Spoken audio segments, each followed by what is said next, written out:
Salve galera, estamos de volta com o lugar onde o rock não para continuar o papo sobre os anos 90. E aqui a gente está com uma galera que fez história nos anos 90. Eu vou pedir para vocês se apresentarem e falar a banda, onde vocês tocaram. Junto com o som dos passarinhos, estamos aqui no Engenho Central em Piracicaba, sendo agraciado pelos barulhos naturais da cidade, neste projeto que foi contemplado pelo PROAC Municípios. Mal, começando por você. Eu sou Mal, batera e fundador do Rapcal. Eu sou o Cezão, eu venho da safra do 80, né? Eu toquei na FTP, no Couro Cabeludo, na banda Milícia, que foi onde eu comecei realmente no rock, né? No pesado, na minha vida, e depois no Dipsomania nos anos 90. Peixe? Eu sou o Peixe, conforme ralé. É isso aí. Galera, a gente já falou sobre alguns assuntos aí anteriormente. Queria falar um pouquinho sobre, agora nesse momento, sobre como é que funcionava a divulgação para vocês de shows, de trabalhos, que ferramentas vocês utilizavam naquela época, era o boca a boca, como é que era? Então, a gente não... pra gente começar a tocar em algum lugar, né, foi o caminho que todo mundo faz aí, né, demos e tal, e começamos a mandar pelo correio, cara. Mandava pelo correio para bares e tal. E aí, para surpresa nossa, os bares de São Paulo começaram a chamar a gente para tocar e tal. A partir daí, a comunicação começou a ser meio natural, no sentido que era a forma alternativa que existia, né? Que eram os fanzines, né? Então, só pra gente contextualizar, Mal, pra galera de agora, gravava demo e mandava fita cassete, né, pros bares de São Paulo. Cassete pelo correio. Fazia capinha e tudo mais e... Release, escrevia um release, um breve release da banda, contando um pouco da história e mandava. E correio, cara, pra tocar fora, né? Nessa época ainda não existia computador. Sim. Feito manualmente. O release era na mão, Cezão? Na mão, máquina de escrever. A velha Olivetti, salvando. A grande datilógrafo, eu fiz datilografia, tá? Datilografia, letra 7, é uma coisa que ninguém nem sabe o que é. Hoje em dia, se for falar pra galera, né? Eles não vão entender. Não vão.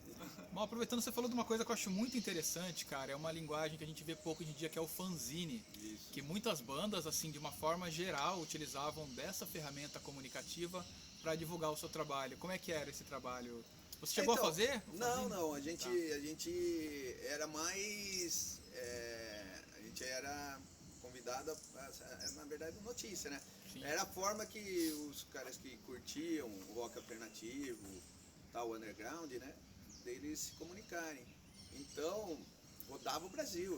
Eu tenho vários fanzines em casa de Salvador, de Porto Alegre, Curitiba, né? E aí essa comunicação rolava, como hoje, né? O que nem se compara o que é relacionado à internet, mas funcionava, cara. Funcionava e isso ia gerando mais shows, né? Conforme as pessoas iam lendo, sabendo, conhecendo e iam chamando. E aí também a mídia tradicional, né? Conforme a gente foi crescendo na cena, aparecendo, a mídia começou a dar espaço pra gente, né? Então os jornais de São Paulo, rádios e de várias cidades que a gente tocava. Então era essa forma aí que a comunicação rolava. E coincidentemente, é só uma curiosidade, a gente vai descobrir que o primeiro fanzine foi feito por um piracicabano, né? Que é o Edson Montani. O Edson Montani, sim, é verdade. E aí, isso foi uma coincidência na época, a gente pirou na ideia, assim, porque era um movimento que existia, tinha muito fanzine, e aí a gente vai descobrir que... E também o filho do Edson é hoje amigão nosso. Quando a gente descobriu, foi uma os dois filhos do Edson, que é o Edson Rontani Jr. e o Fábio Rontani, eles continuam com esse corre aí, né? Mas também existia ali um movimento, né? Assim, todo mundo andava junto. Todo mundo, então, ia agregando. Então, o pessoal de São Paulo veio para Piracicaba, começou a agregar. Tinha muita troca. Tinha muita troca. Então, o que acontecia? A divulgação ia no boca a boca. Então, o que acontecia? Um ia falando pro outro, então começou a se montar uma cena muito legal, independente, uma cena underground. E daí o que aconteceu? Começaram a se montar bares também, com olho nessa cena. Então daí começou a se desenvolver a questão. A cena dos anos 90, ela ficou bem marcante, foi bem marcante, né? Aí já falando da cena nacional, né? O começo foi muito bacana. E na época, aqui em Piracicaba, a gente tinha uma rádio pirata, chamava Crep FM, não sei se vocês... Não era pirata, tá? Era livre. Era a Rádio Livre, que era do nosso grande amigo Choque. E segundo o criador e dono, pirata eram as outras rádios que corriam atrás do dinheiro da galera. E o que aconteceu ali? Então, eu tinha um programa nessa rádio, então ali a gente divulgava as bandas, divulgava o som que a gente gostava, porque na época era muito diferente do que é hoje. Existia um Deezer, onde você pega a discografia da banda inteira. A gente gostava do The Clash, no Brasil saiu um disco do The Clash. Toda a discografia a gente tinha que batalhar, era como garimpar, ia para São Paulo garimpar disco, garimpar som, voltava coisa, correr atrás, então era um negócio muito bacana. Então o que aconteceu? Essa cena ela foi se formando por pessoas que na verdade gostavam da banda não, gostavam do rock, do movimento, todas pessoas que então foi um período muito bacana. Você tem uma ideia, o pessoal do Maguebes, né, que é de Americana, eles contam, às vezes a gente se encontra e eles contam, pô, eles tinham 14, 13 anos, eles vinham pra Pira, pegavam um ônibus escondido lá dos pais, vinham pra Pira pra ver as bandas e por causa da cena, a cena piracicabana era legal, cena, a galera... E aí que eles, não só Piracicabana, né, na verdade já era uma cena, e era, no seu peixe pode falar melhor, porque parecia que rolava paralelamente, sabe, com a cena gringa, né? Parece que estava antenado, que existia. O que estava acontecendo lá, acontecia aqui de alguma maneira e sem muito a parecida. internet, né? Sem internet. E daí, acho que um outro lugar que eu acho que nos anos 90 marcou foi o Bar do Garoa. Bar do Garoa, claro. Onde ali começou Tatuiu, as bandas. Né? Toquei lá também. Olha lá. Bar do Garoa. Quem não, pô, ali, aquilo lá então foi muito bacana, que chegou... começou a abrir festivais, até o Junta Tribo, onde pode falar também, onde surgiu o Raimundos, pra você ter uma ideia. Junta Tribo foi Então marcante. começou a pipocar banda de tudo quanto é lado. Então esse intercâmbio entre as bandas era uma forma de divulgação. Muito bacana. Só para ter uma ideia, no primeiro Junta Tribo, nós fomos convidados depois de um show em Londrina. O Junta Tribo foi onde? Só pra contar. Campinas, na Unicamp. Tá. Né? E, se eu não me engano, não sei se foi, acho que 15 ou 20 bandas. E a gente foi convidado como a última banda, né? O Rap Car. Que entraria para tocar no festival. Acho que 2 semanas antes o organizador me liga. Pô, tá tudo em hora, você vem pra bamba. E aí, tá legal? Ele tá legal, tal. Só entrou mais uma banda, tal. Os caras de Brasília chamam Raimundos. Daí Uma tal de Raimundos, Que som eles fazem? Foi o primeiro show deles no estado de São Paulo. Mistura de hardcore com forró, não sei o que, né? Legal. Já tem acho que foi você, conforme ralé, as letras, o vocal em português, né? Porque as bandas estavam... Eles cantavam em inglês. No Festival Junta Tribo, eles vieram me apresentar, o Raimundos, assim, falou, porra, banda aqui, os caras cantam em português também. Era um negócio meio fora Você não tocava na cena em São Paulo? Em português. Nem adiantava mandar demo. Eu presenciei os caras jogando fita demo, os vídeos de banda aqui de Pira, jogando porque estava em português. Então você... Chegava nem a ouvir. Não chegava nem a ouvir. Não, até eu ouvia, mas se soubesse que era em português, não ouvia. Tinha um bar em São Paulo, né? Dark Temple, Cais, Blackjack, Retrô. Espaço Retrô. Foi o primeiro Armagedon. show. Esses bares, não tocava se não fosse em inglês. Depois de Junta Tribo com Raimundos, a coisa começa aí começa a aparecer o Plant Ramp e tal, né, também.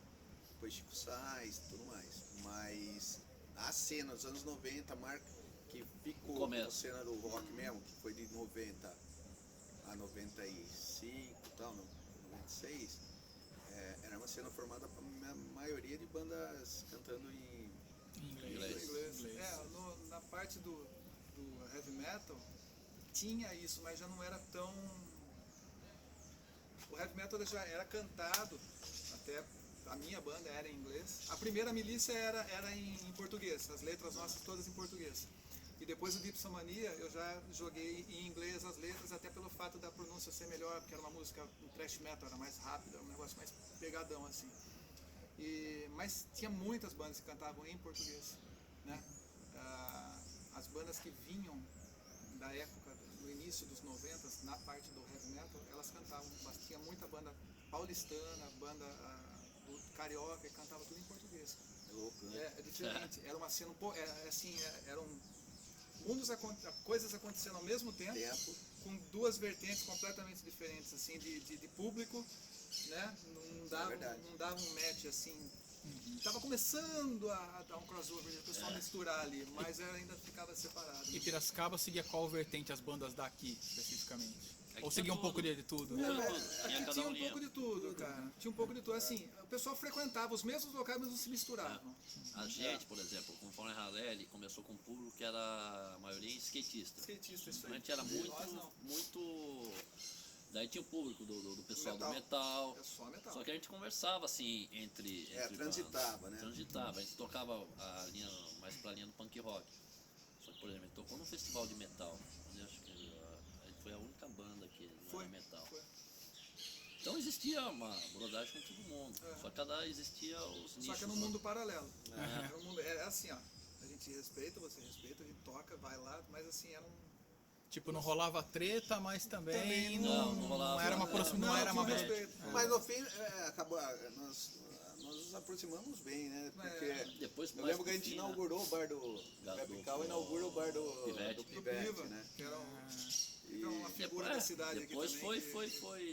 foi se misturando tudo. Los Amigos chamava o bar. Chamava Los Amigos. Galera, frente a todas essas histórias tão ricas que vocês contaram, assim, que legado vocês acham que, especificamente falando nos anos 90, deixou e a influência que tem no rock piracicabano, na música, até os dias de hoje? Cezão, começando Eu por acho que você. foi a abertura. Abertura de portas, Foi assim? um momento assim, o 80 quebrou a cara, bateu e o 90 abriu a porta.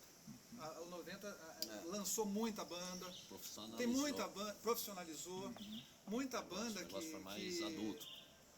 que tá por aí hoje, tem um monte, você não sabe, mas tem, aqui em Piracicaba tem banda que você não faz ideia, o Maurício tá testemunha aqui, né, Mal, que o Mal conhece bem aí. Maurício Pinheiro aqui conosco, aqui nos bastidores, fazendo a gravação junto com o Ricardo Moraes. E é legal, E o assim, Sérgio que eu também, E o Sérgio. Sérgio Carvalho, aqui atrás de mim.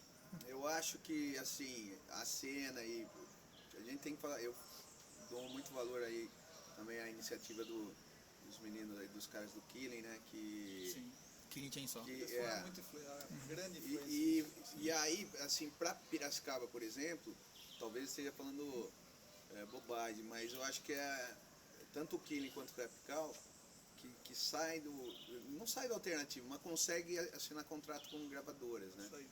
O Killing com a Roadrunner, a gente com o Banguela, o Warner, né? Que era dos Titãs Que, inclusive, Raimundos passaram por lá, né? também. Foi o primeiro. Então, a gente, pra época isso era legal, né, cara? Se conseguir sair do interior. Aliás, tem um documentário que chama Sem Dentes e nele é falado sobre isso. O Gastão, que era da MTV, eles falam isso, porque nos anos 90 a cena sai do eixo Rio, São Paulo e Brasília, né? O interior começa a ter participação e outros estados também, né, cara? Com bandas undergrounds, assim. É Então isso. acho que esse é um legado bacana dos anos 90. A abertura. Abertura, é isso, Peixe? É abertura. Eu concordo. A abertura assim, eu acho que os anos 90, assim, onde eu tava, a gente fechou os anos 80 com meio que porra louquice. Tocava em sítio, tudo era. A gente era molecada. Isso, é Eu acho doideira. que, doideira. acho que começou quando começou 90, já começou uma responsabilidade maior, o interesse em gravar, em produzir melhor. Então eu acho que esse, por exemplo, como você falou, o Killing Chainsaw, ele gravou pela Roadrunner, trouxe teve clipe na MTV, então acho que trouxe uma abertura maior. para Piracicaba. Hoje Piracicaba é considerada, como o Maurício falou, uma cidade do rock. Nessa época, ela era, nos anos Inclusive, 90, ela era considerada, a Folha, sempre saindo ilustrada, que aqui era Seattle brasileira. Já nessa época, nos anos 90. Na época, junto foi a na Seattle. época dos anos 90. Começo dos anos Foi 90. eu em Porque aqui paralelo com o Seattle. então, quer Foi um dizer, jornalista da Folha Ah. que ele batia nessa tecla. No Festival Piracicaba J3 é foi a Seattle brasileira. Pô, que elogio, hein? Pô, nem fale. Na época a gente Acho que foi. porque espalhou isso, enfim. Foi um jornalista na Folha que ele batia nesse sentido aí, né? Falando que aqui, muito, eu acho que pelo estilo de som, eu acho que muito a ver com Killing Jason, Epical, que estavam aparecendo na cena ali, e por esse lado de ser um som, a gente fala guitar band, né? Na época era Guitar guitar Band, band. Guitar Band, isso aí. Na época o E termo que tinha uma de relação, Gal e com que Era tinha guitar essa band, guitar sim. band. e tinha uma relação muito próxima com os sons de Seattle, acho, né? Sim, sim. Depois veio Não, essa era, questão era de Seattle. Tanto que tem se vocês pesquisarem aí, tem foto do Kurt Cobain, quando ele veio tocar no Brasil. No Hollywood Rock, né? Ele tá indo embora, na bagagem dele tem o disco do Kenny Chesney. É verdade. Legal, isso aí é presente. Sabe o que eu acho que também é legal que a gente fale aqui? Não sei também se é o momento, mas a gente lembrar de alguns nomes, né, cara? Vamos aí, quais são os nomes que vocês lembram? Nomes não só de banda, mas dos caras que fizeram parte. Eu acho que é legal que a gente registre, né? Porque era um movimento, né? Assim, era uma. Como que eu vou te falar? Não, era uma cena que acontecia. Tinha quem tocava e também outras pessoas que Sim, Tava em mas volta, quem estavam tava em em volta, que estavam ali Tava junto. curtindo. Que nomes vocês lembram, assim, rapidamente? não, que vem à eu vou cabeça? falar especificamente, cara, dos caras que tocaram, Uma né? grande. Que não tiveram oportunidade de estar aqui, né? Até por uma questão de responsabilidade com outras coisas e Logística. tal. Mas o Rodrigo Gozo, do Sim. Killing, o Rodrigo Guedes, do Killing, Gerson. Gerson Lazeira, baixista do Killing. Um cara que pra mim foi super importante, que foi o primeiro Oi. baterista do Killing, o Buriola. Rodrigo Buriola. Muito importante em tudo. Aí que já falou. do Repical, o Lê Medinilha foi o primeiro vocalista, o Rui Ramos, que o pai inclusive fez parte de outra geração aí do rock. Esse foi o cara que me encorajou e que a gente se arriscou aí a criar o Repical. O Edson, hoje Ed Lopes, né? O Vermes, toca no Money. Olha, Monster Mafia. O Bola, o Juliano, que é nosso guitarrista, que a gente está se arriscando aí. O Ângelo, o GG, baixista. A Silvia, que tocou com a gente no Locomotiva, também fez parte da banda. Então no Repical isso. Eu acho que eles podiam Não, também lembrar de algumas pessoas. O primeiro nome que me vem à cabeça, 90, banda, na parte de rock metal, assim, é Miguel Chacina. Miguel. E Chacina como um todo, uma banda extremamente 90, importante. Tá rolando, ele é que nem o 90 e tá ainda, né? Tá na cena tocando ainda, né? Legal. Fecha alguém pra gente terminar rapidamente aqui, alguém que você lembre em destaque? Sim, Essa galera toda eu que acho o muito pessoal importante passou. aqui no que o Maurício falou, que pra mim foi muito importante, foi o Gerson, que é o baixista do Kenny Chesney. Que assim, ele teve paciência com todos nós e Mas fala aí dos caras da banda, meu. Faixa, Andrão. o Fabiano, o Xandão, E outra agradecer a coisinha, ele só o pra som que ele fez. as bandas também, né, cara? A gente tá falando, teve banda que não Teve outras fizeram bandas que parte não da estão aqui. cena, que é o Chimal, que Freehand, Guardas da minha prisão. Ivory Gates. Uhum. Aí. Bora começar aqui. não, Tem um fala, monte, é cara. legal, cara. Uma que eu gosto Tem que muito dos lembrar. anos 90, Orion's Belt, cara. Olha os Final dos Belt, anos pode 90. crer. Olha os Belt. Orion's Belt, é Boa uma pra que caramba. vou trazer à tona, né? Tinha mais, hein? Não, Tinha. uma Tinha pancada. leptospirose, Leptospirose bem do lembrado. Edson. que era o Edson e o Bolinha. Como chamava a banda do BO? Tem um monte de banda. Tem muita banda. Mas É era só uma cena ela- muito Na grande, verdade, cara. foi uma tentativa de... Sim, sim. Mas depois a gente pode fazer um levantamento aí e indicar todas as Eu bandas. acho. Legal. Se eu começar a relacionar aqui, É, muita ainda coisa. fica até amanhã. é gente pra caramba. Tem meus brothers. Não, tem muita gente pra lembrar e que merece os créditos aí. Nossa, é. Legal. Galera, obrigado aí mais uma vez. Obrigado por compartilhar conosco esse sonho nosso. E valeu aí por tudo. Falou. Valeu. Pessoal, acompanhe Lugar Onde Rock Não Para nas redes sociais, Instagram, Facebook, Rock Não Para. É isso aí, um abraço e até a próxima.